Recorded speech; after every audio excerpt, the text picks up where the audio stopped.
Hi! Welcome to our show.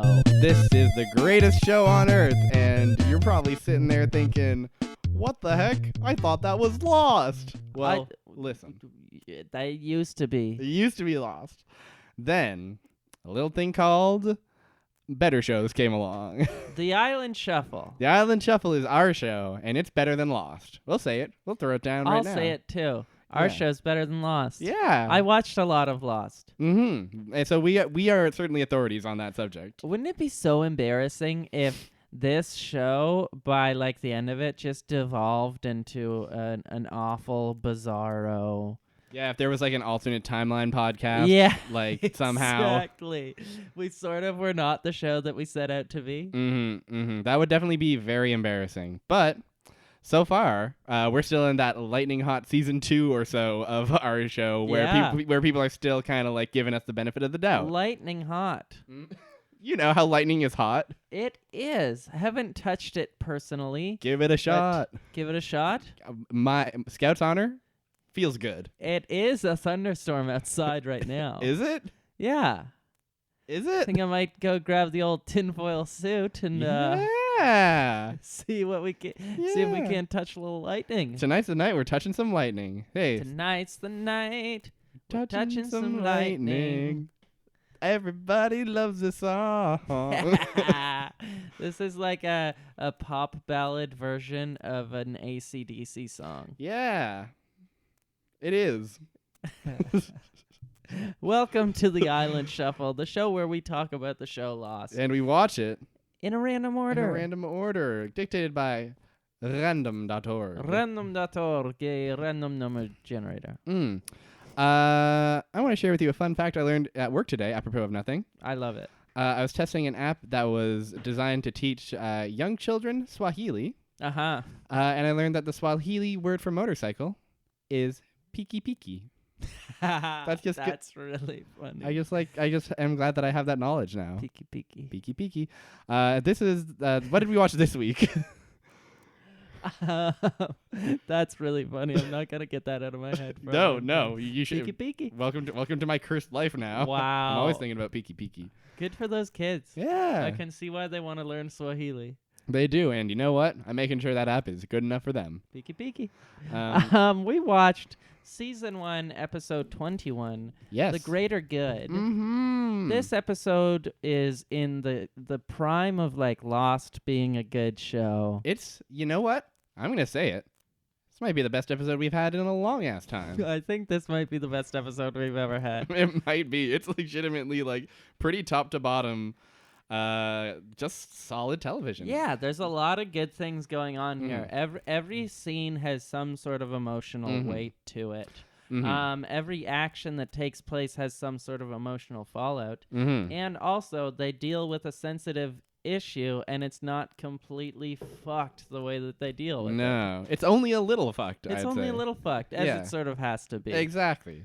It's the baseline level of fucked, which is, for Lost, that's batting 1,000. Incredible. Yeah. So do you want to talk about the flashbacks or the island stuff, or where do you want to start? Let's start on the island. Okay, cool. So beloved character that everyone loves and remembers from the show, Boone, Boone. has just passed away. You remember Boone? You remember his personality, all the things he did? Yeah, remember how much he brought to the table? Yeah, of course you don't. He was shit. He was there, and he was the best time was when he was hanging out with Locke, Yeah. and so you could be like, look at this goober compared to Locke, the cool guy. Do you think they always planned to kill him? Or like they started filming and they were like, this guy can't act. Like, this is awful. I don't want him on screen anymore. That's true. We need to kill him. That's true. We do get in the previous on some glimpses of his "I'm dying" speech. Not great. Not good. Not- I was never a fan of Boone. Even when I was younger, I was like, oh, Boone, that guy, he's got secrets. That's why you don't like him on the show about secrets? Yeah, if there's one character that I don't want to have secrets, it is the California lifeguard rich True. boy. He does not have the interest. He just doesn't fit in the ensemble well at all. No, he's too boring a character because it's like his background is not interesting and his foreground is also not interesting. He's never doing anything interesting. Until he dies. Yeah. And guess what? You know how this show doesn't really deal with like death all that super well? Uh-huh. Well, it wasn't always like that because this whole episode kind of is just like in the aftermath of Boone, everyone's just like can't believe it. Yeah. They find the out camp is destroyed. It comes to that Locke lied. Yeah. About when Locke brought Boone, he said he fell off a cliff. Of course, that's not true. We saw Boone was climbing up the plane. Boone fell from a plane. He fell from a plane. Well, a plane fell and Boone was in it. Yes. That happened twice to Boone, I guess. Boone. Oh, yeah, that did. Oh, that's ironic. I never put that together, that it's really funny that Boone technically died in a plane crash. He survived a plane crash and then died in a plane crash. From a plane that didn't function. That's true. Boone. It's still a plane. I guess you could say that the original plane also didn't function. That's true. It did stop functioning because of how strong the magnet was in the island's That's heart. true. How strong Jacob's wish was. But none of this is quite. Yeah, don't worry about that for this episode. That's not in the picture at all. You know what I hate? It's unrelated to this episode, but I do hate that like they explain whenever they meet Desmond that it was Desmond's mistake brought down the plane. And then later it's like they show all this shit with like Richard is in everyone's past and stuff. Yeah. So it's like Desmond's mistake didn't bring down the plane. Yeah, it was always meant to be. Yeah, why destroy? That's true. Desmond. Yeah, the explanation with Desmond bringing them is like plenty for me. There doesn't need to be. Why re-explain it in a less satisfying way? Yeah, that's a very good question, and one that Lost doesn't answer. I suppose. They don't. They never will. Never have, never will. J.J. Abrams, you get your ass down here right now. We have some questions for you. The coward Juicy Abrams will not appear on this podcast. We've contacted him for every episode. Every episode we scream Juicy. We've made it very clear that we could record Friday or Saturday nights. Yes, absolutely. And whatever, he's filming some piece of shit movie, I guess. He keeps going on about, no, I only work Sunday to Thursday. Yeah, whatever. Yeah, you and the rest of Hollywood. Yeah, fucking Hollywood elitists not observing the Lord's holy day. Honestly, observe the Lord's holy day already. Are you working on the Lord's holy day? Are you listening to this podcast on the Lord's holy day? Because if so, turn it off right now. Honestly, rest your ears. You give your ears a rest. They've earned it. They had to spend 6 whole days listening to, garbage podcasts. Yeah. like this one. Yeah. So many scenes. Do you want to just start with Boone's funeral? Because that's a pretty good hopping in point. Yeah, I do. Boone's funeral is happening.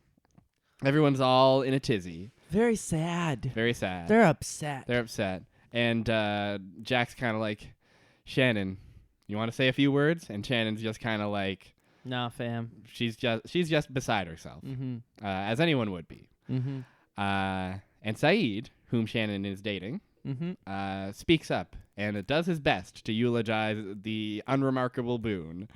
And his whole eulogy is like, I didn't know Boone, but he swam once. Rest in peace. And he showed courage. And you know what?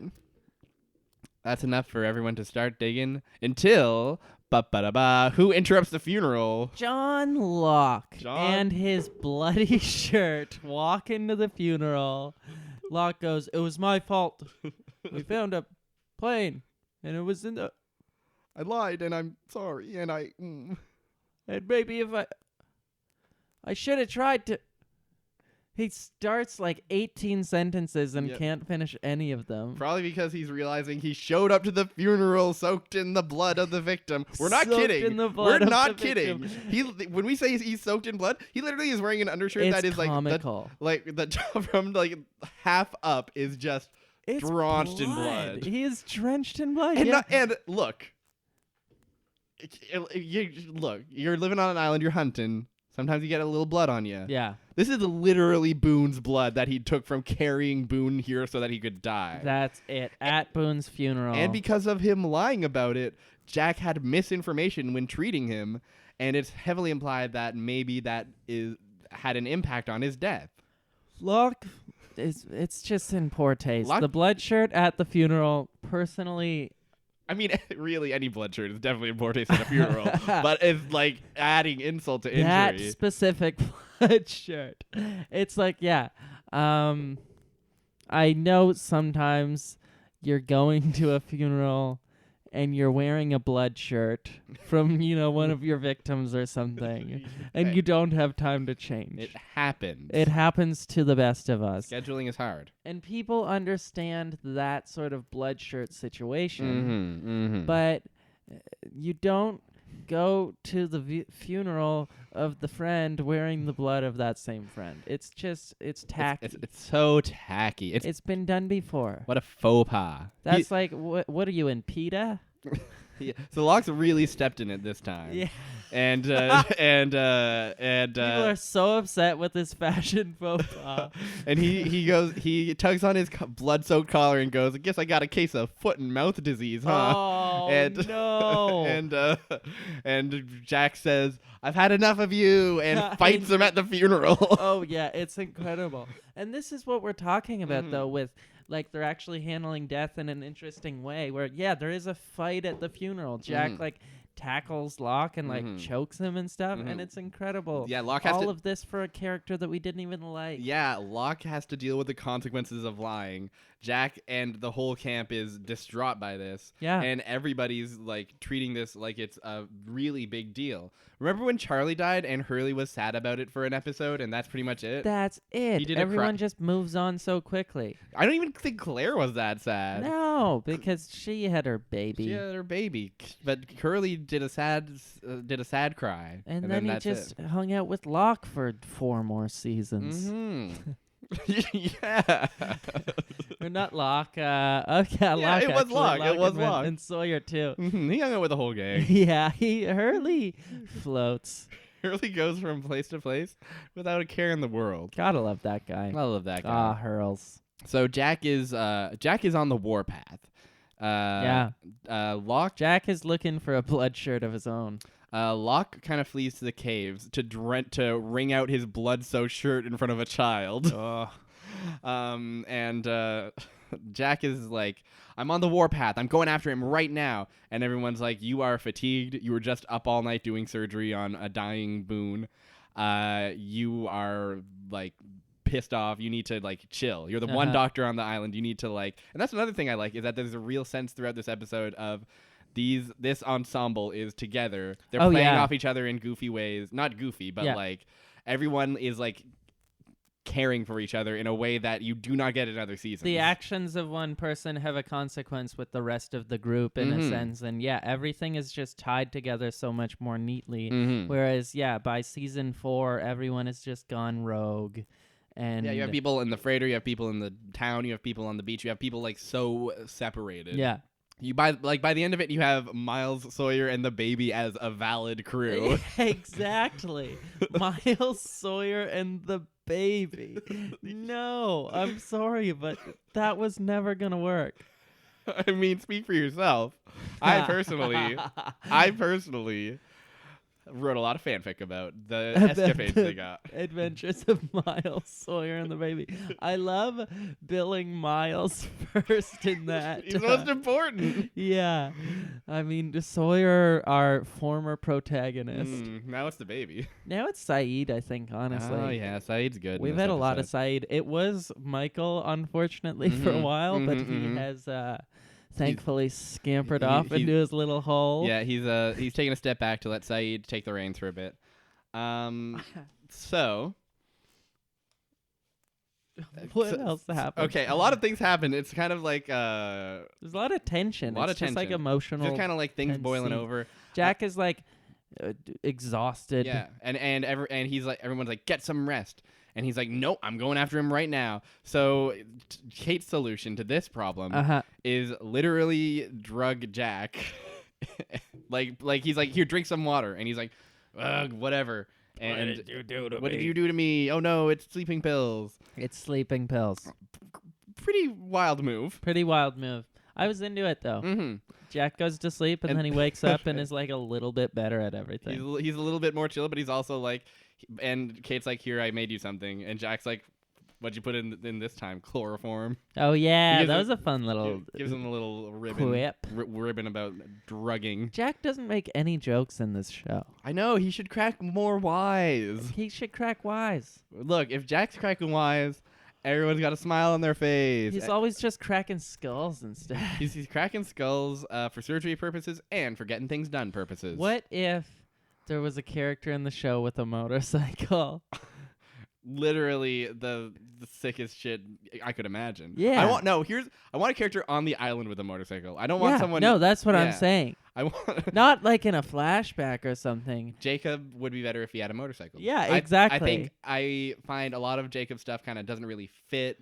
It makes it adds an unnecessary layer to an already fine thing. But if he has a motorcycle, I think that's pretty cool. It's way cooler, and I'm willing to accept Yeah. so much more bullshit Mhm. from a man who rides a motorcycle. Absolutely, or a peaky peaky if Peeky.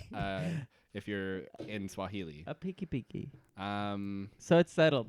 Motorcycle for Jacob. it's settled. JJ, if you're you're Friday or Saturday, If you're considering Lost Season 7, bring back Jacob, give him a motorcycle. and a peeky. Yes, too. please.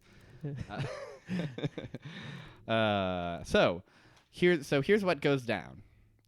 Shannon. Sayid's trying to comfort Shannon and being like, hey, I know how it is to lose someone. It's, if there's anything you need from me. And Shannon's like, you know what? I do need something from me. Locke lied about Boone. Do something about it.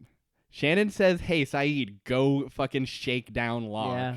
And you know what? Sayid goes up to Locke and says, hey, so you're telling me there's a plane out there? There's a radio up there? Well, I guess what? I can salvage some of it for the raft we're building. So why don't you take me out there? Take me to it. Mm-hmm, take me to it, and I'll. Idiot. He says that. He says that. He says, "Hey, dipshit. Hey, dipshit. Hey, you blood-soaked sack of shit. Hey, you. Yeah, exactly. Yeah. He's Locke's still wearing the fucking blood shirt. He loves it. It's his only shirt, apparently. Well, you know later on, he has a gray shirt. Yeah, that's It's true. like, where was that Where 2 days after Boone had died when you were at his funeral? Could have just been like, wait a second. I should wear the gray shirt. Yeah, I'm just going to retire No, this. and then he was like, it doesn't go with my pants. I don't think it's seriously. just not. Gray goes with everything. Gray goes with Gray everything. goose. Mm-hmm.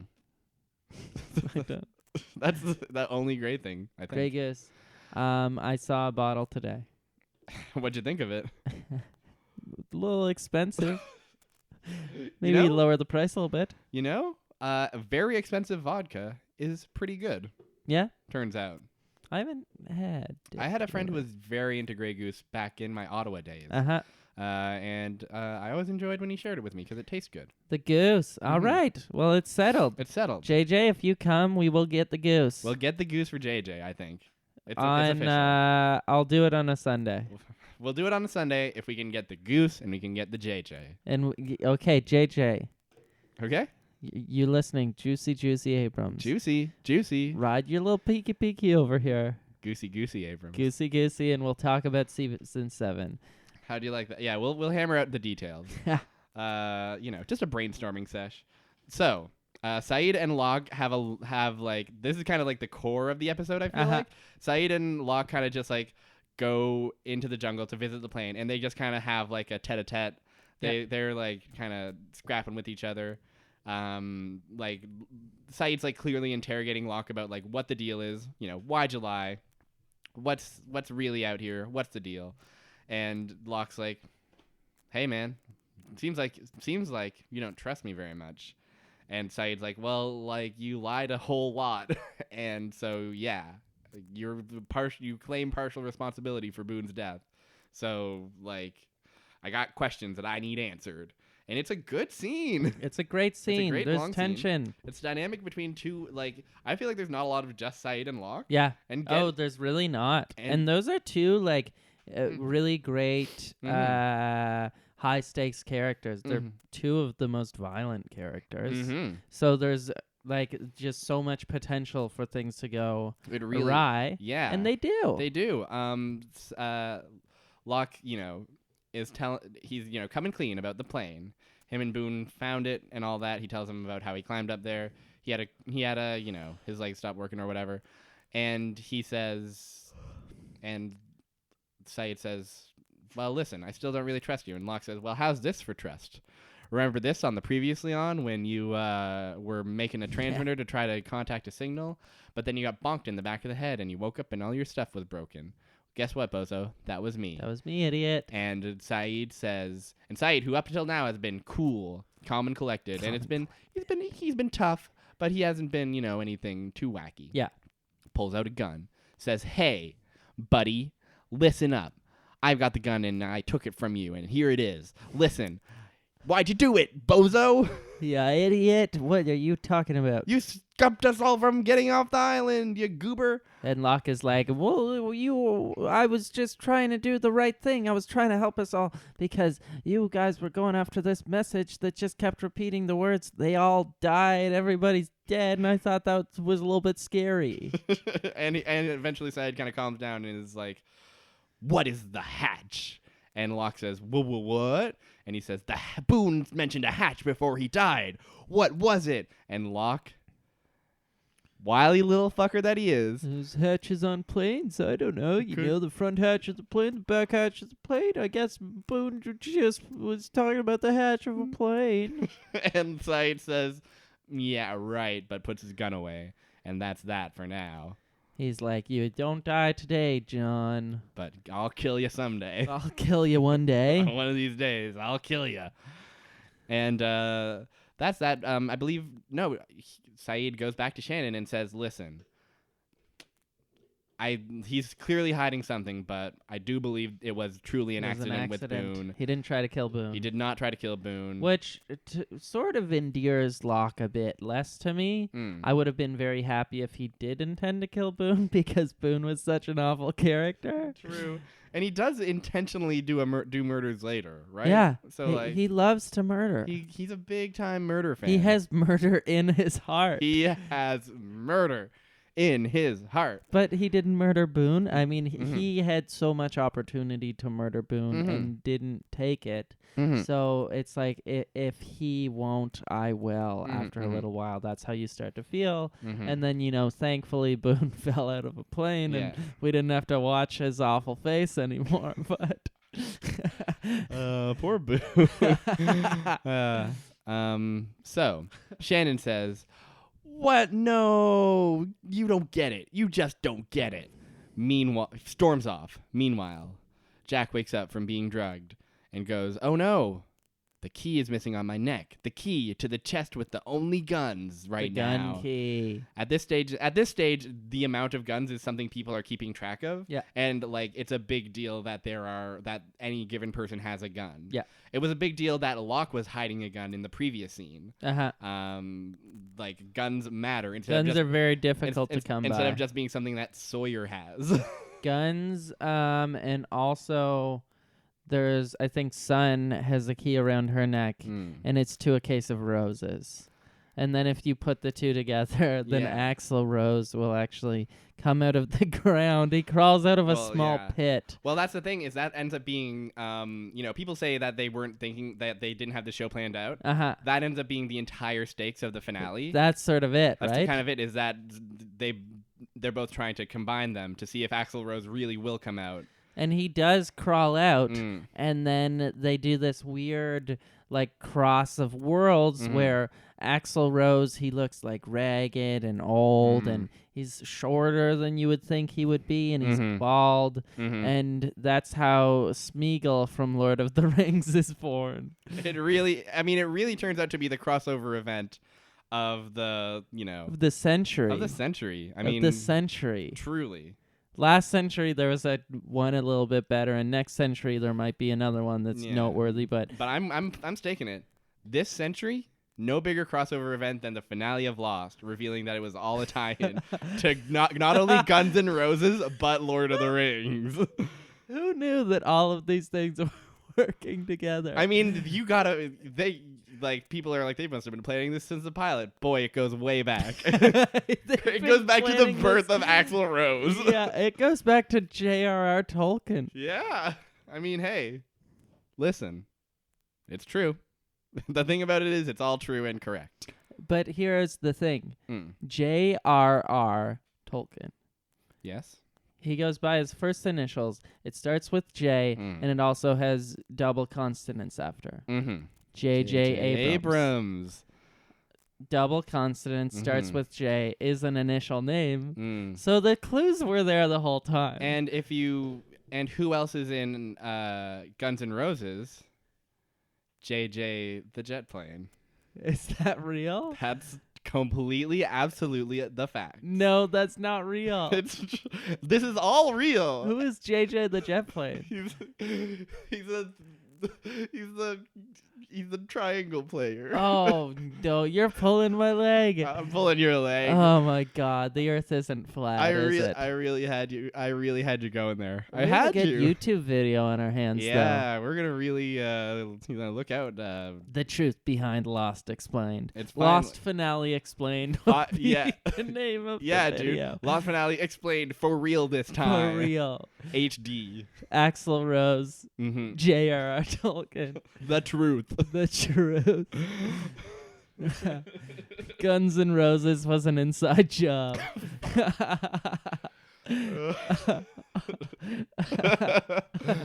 Oh, Lord in heaven. Axl Rose shot himself. Axl Rose shot himself. Axl Rose is still alive, right? Yeah, he okay, is. good. He sings for AC/DC now. Okay, that wasn't that tasteless then. No. It was only. It could turn out to be. It could. A couple of years from now. Keep your eyes peeled for what might turn into a very tasteless joke. So who ends up with the key to the guns? Everyone's like, Jack thinks must have been Locke. It's got to be Locke. And Sayid says, no. I know whomst it is. It is Shannon. And they run into the jungle. Shannon. And they find upon them a scene of rain. It pours upon them. It's raining now. It's raining now suddenly. It literally is like, Sayid's like, wait, I know who it is. Cut to Shannon in the rain opening a gun case. Yeah. You know how rain works. You know how, yeah, exactly, how rain is. They cut out how rain works just because we all know it. It's one of those like rules of film, you know? This was all explained in The Hobbit. Yeah, exactly. Exactly. Sort of required reading if you want to even begin to comprehend the show. Truly. So, Shannon, get the gun, pointing it at Locke. Sayid comes upon the scene and says, "No," and says, "No, don't do it." And Jack and Kate follow up and they say, "Gosh, please don't." And Shannon's like, "He's a liar. You said so yourself, Jack." And Sayid's like, "You can't take it back if you pull that trigger." And you know what? Shannon does in fact pull the trigger. Locke is fallen down. Locke is motionless on the ground. But he's fine. The bullet just grazed him. Because Sayid tackled Shannon. And Shannon's kind of like, ugh. My boyfriend cut me from doing a murder. Boys, am I right? Oh, boys. Stupid boys. The old ball and chain. Boys are the worst. They're the worst. They won't let any girls do a murder. Yeah, so that was a little shitty on Sayid's part. I didn't think Shannon wanted to kill Locke because Locke was responsible for Boone's murder. I think, at least if she's anything like me, she wanted to kill Locke because Locke wasn't responsible for Boone's murder. She was like, you seriously made me act beside that guy for the past 100 days and I had to put up with this shit. That was real. So that scene actually was real. That was the actors and not the characters. It was real, and the reactions of all the actors are authentic and real. They're authentic. It's just like when Heath Ledger slammed the dynamite in the Joker. I didn't know that. You know, in the Joker. In the Joker, he slammed the dynamite? He walked away from the hospital and the dynamite doesn't go off, and he looks back and he's like, wait, what? He did what? And he boops it. And then it goes, and then he actually goes like, oh shit, and like runs away. Is that real? That's real. Like that was an accident with the explosion. Oh, that's cool. Yeah. Fun film fact. So this was that sort of thing, but Exactly. instead of being like Yeah. an explosion taking a second too long, It was Maggie Grace really trying to really murder Terry O'Quinn. Yeah, exactly. Because Terry O'Quinn didn't murder the actor who plays Boone. Yeah. And honestly, good thing he only grazed him. Yeah. So that Terry can still get that Tony. Yeah, exactly. A Tony for Terry. Finally. It all comes full circle. So a rough scene. The really good moment where like Locke is getting up from having a bullet graze to him, and Jack is looking at him like with a look like, if you'd have died, I wouldn't have felt bad. Oh yeah, or something. Exactly. He's so disappointed in Locke. He's like, so- you piece of shit. It's a tense episode. It's cool. I like it. We get one more scene to close out the app, which is Sayid confronting Locke and being like, hey, I'm glad you didn't die, because you're our best bet at survival on the island. But hey, here's the thing. Take me to the hatch. And Locke says, hatch? I don't know I don't know no hatch. And Sayid says, enough of this shit. No more lies. Boom. Lost. Title card. It's cool. Mm-hmm. It's a good app. We also get a goofy little side plot where Charlie takes care of the baby and can't get yeah. it to stop crying. He takes it up to Hurley and he says, the baby's crying. I don't know what to do. And Hurley sings a song and the baby cry even more. Oh. And then Poor he baby take it to little Michael song. and they're building a raft and Michael go, I don't know what to do I with don't the know, baby. babies. I didn't even raise my own son. Takes it up to Jin and Jin's like, I don't speak English, I dude. don't even speak English, but I definitely don't speak baby. Now listen, Sawyer comes up and Sawyer says, can't you just shut that darn kid up? What's that all that yapping about? Oh, I don't like the baby. I like it better on the inside than on the outside. You know what I mean? He's really dunking on this infant. He's rude. He's really dunking on this infant the day after a funeral. I mean, we all grieve in our own ways.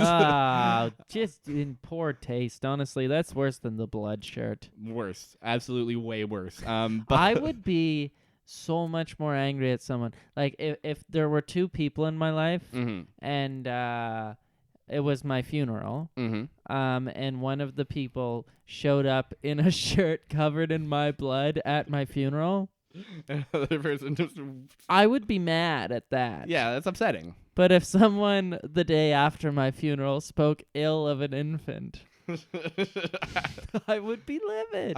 I would be steam coming out my ears, nose, and everywhere in between. Everywhere that steam can get out. It's coming out in full force because I am just seeing red. Vape coming out my mouth because I really want a cigarette right now because that's how mad I am and stressed. I just gotta calm down. Vape Nation. I'm not seeing straight. I gotta join the Vape Nation. I gotta join the Vape Nation. Honestly, my coils. But guess what? You're too dead to join the Vape Nation. I'm too dead. My battery's dead. Your battery, the greatest battery of all, your body. My body. Yeah. My body. I ran out of mods to do on my body. Yeah. My final mod, my final disappearing act was to I mirrored the dissipation of the vapor after you blow it out. True vape life. Yeah. Vape death. He mirrored, or he died as he lived. Puffing that cotton. Puffing that. Did you say puffing that cock? That cotton. Oh my god. Lord in heaven. That's not what I heard. Where does someone eulogizing you say he died as he lived, puffing that cock, rate in the scale of blood shirt baby insult? I'm into it. You're just like, yeah. Yeah, exactly. Honestly, same. Big respect to anyone who does that. Mad props to that. Honestly, I come back from the dead and fist bump whoever does it. Seriously, I'll give him my vape. I'll give him my vape, and something else too. I'll puff on that Some cock. weed. Okay. Well, listen up. Guess what? Sawyer's voice soothes the baby, and Sawyer reads a magazine, and it's funny because Sawyer's mad. That's Sawyer. So That's the soy boy. And Sawyer runs up to him, and he goes, and everyone, it's funny, It's A little bit of funny levity in little an side otherwise plot. tense episode. What? A little bit of levity in an otherwise tense episode. Because we have flashbacks. We still have flashbacks. All about Sayid. All about the boy Sayid. And man, oh man, is it tense. It is intense. It deals heavily with suicide bombing. Yeah. There is a terrorism plot. Mm-hmm. So how does this situation initially kick off? It's just like Sayid gets approached by CIA people. Yeah, and they're like, hey, listen, you're doing this for us, because guess what? If you do this for us, we can tell you where your long-lost love, Nadia, is. And the one thing they want them to do is recover some missing C4, 300 pounds. Yeah. Enough to blow up any given freighter. Yeah. Seriously. And they say, it's this guy who you knew in college, your former roommate.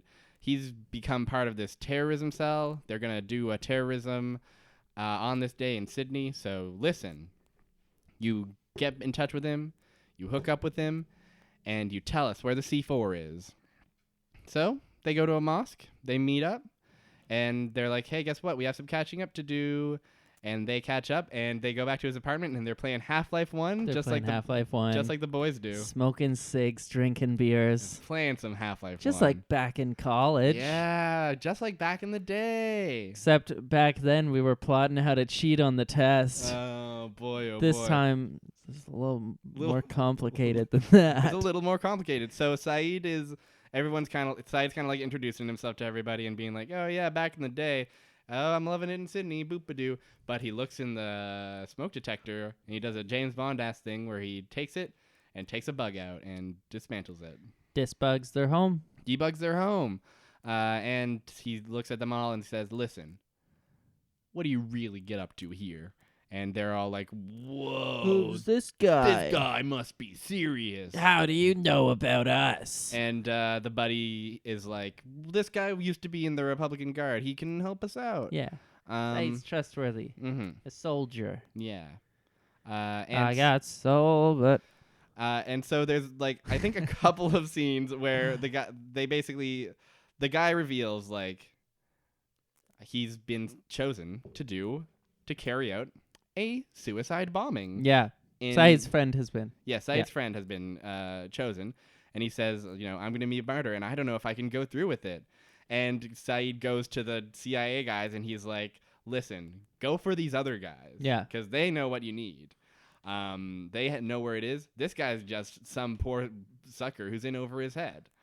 And the CIA guys go like, nope, no can do. You're gonna convince him. Yeah, we want you to convince him to go through with the bombing. Oh, and then he's like, what if I don't? What will you do? And they says, we'll arrest your girlfriend. Ah, rude. And CIA not good. Turns out not good. I don't like it. I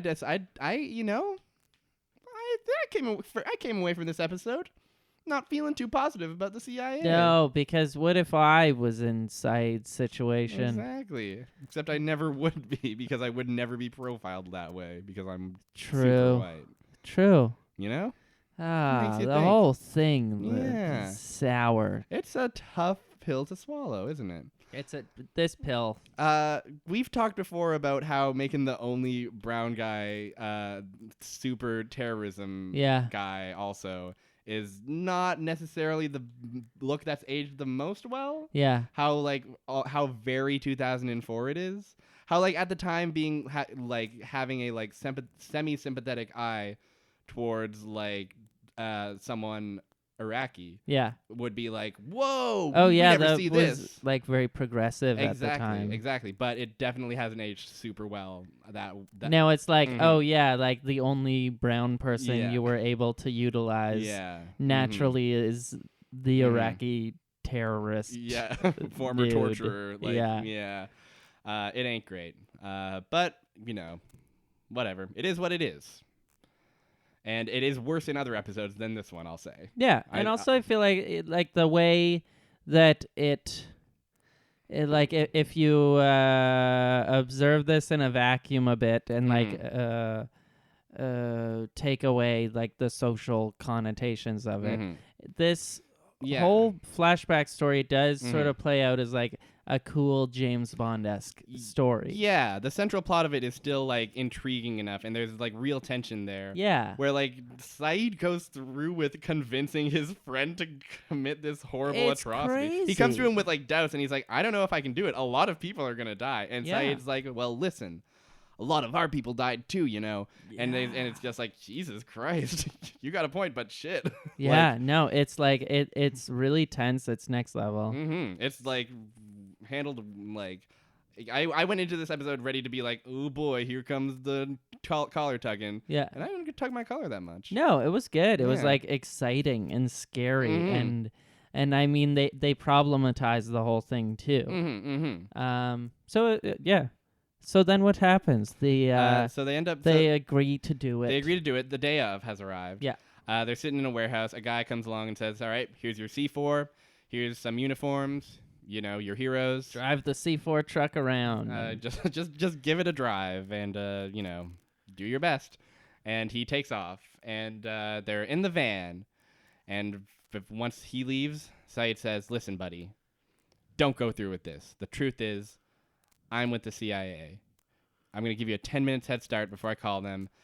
And he's just like, what? You convinced me to do this. I've already like overcame. I was gonna like not do this. I already let murder into my heart, dude. Yes. Like, geez. I was. Yeah, exactly. There was my heart, and murder was slightly outside of it, and there was a gate, and you opened that gate. You opened that gate, and now it's here, and you're telling me that it was all but a ruse, so you could reunite with a lost love, so you could get some ass. You could get some damn ass. Yeah, right. I've had enough of this. And he holds a gun to Sayid's head and is like saying all that, and then he says, listen, goodbye, and shoots himself. And that man, none other than Axl Rose. It was Axl Rose the whole time. Which was confusing at first, but after a while you don't see it anymore. Exactly, and the clues all add up. Exactly, you know. From all the way back to 1948. It all adds up. Whenever J.R.R. was publishing his first book. First little pamphlet. His first zine. His first zine of Lord of the Rings. He drew the eye in the mountain tower. Yeah, he drew it and he photocopied it in the 1948 copy machine. Yeah. It was just he had to draw it again. Back in the day, a photocopy machine was just more pencil and paper. Yeah, you just did it again. Yeah, you just did it one more time. So, in conclusion, Sayid is surveying. They're taking off his friend's body.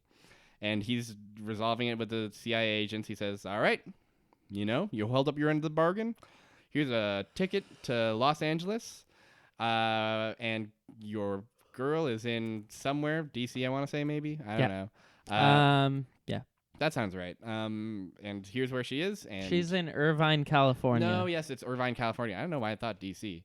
Here she is. She's working here. Go for it.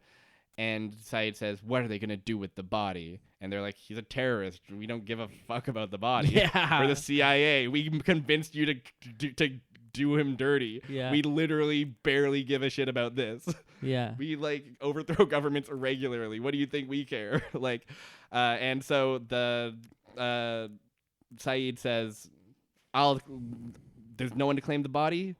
I'll claim the body. And they say, well, you have a flight in 2 hours, so no, you won't. And Sayid says, guess what?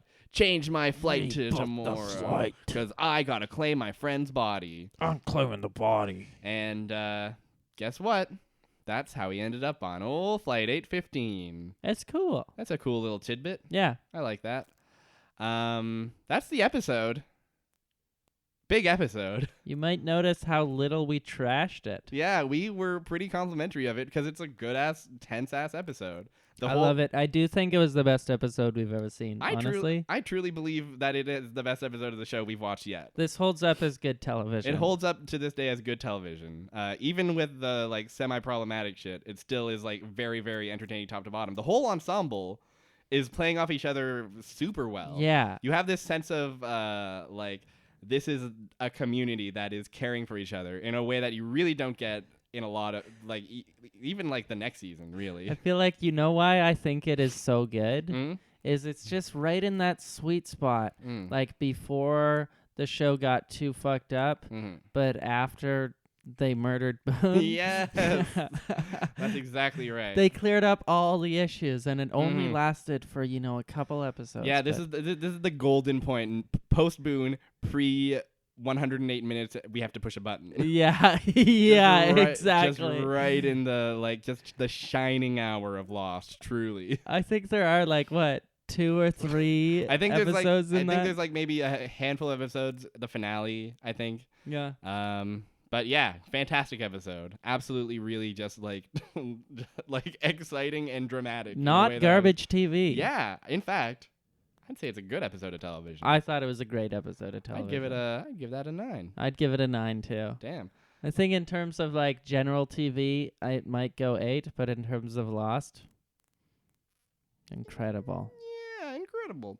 What do you say we look at a website called random.org? Random.org. So should I go to random.org and you I think that is the plan, and I like it. you do that other thing? Yes. So random number generator, we put in 1 to 121. That's just representative of how many episodes of Lost That's there are. exactly right. There's a lot of them, and we just watched episode 42, by the way. That's the highest number of the numbers. of the famous 6 numbers 4, that haunt this show. 8, 15, 16, 23, 42. 42. We beat the numbers, and we won't be seeing them again until episode 108. That's the sum of all the numbers and the number of minutes it takes to do the buttons. Oh, weird. I know. Pretty weird. So I got episode 90. 90. We're heading into, Season 5? Season 5. Hope you enjoyed good television, because that's gone. It's gone. It's gone. This episode is Season 5, Episode 4, The Little Prince, and it's a Kate episode. Okay, I'm down for that. I could fuck with it. I could fuck with an early Season 5 episode. Me too. It's just wacky enough I for me like to have Season fun. 5, honestly. It's like goofy-ass fun. Yeah.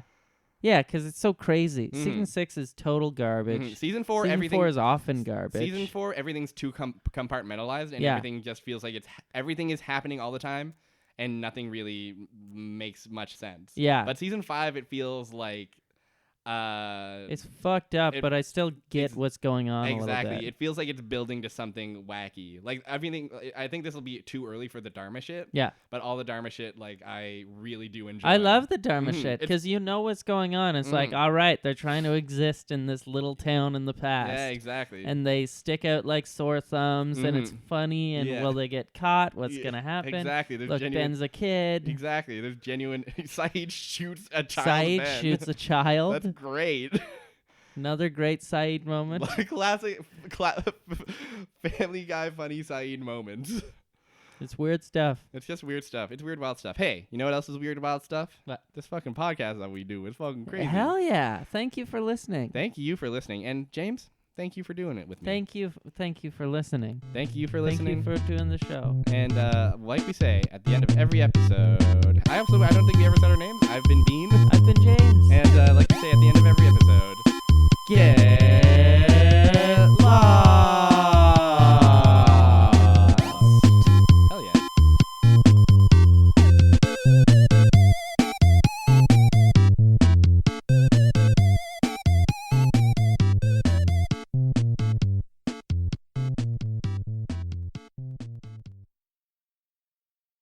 One, two, three.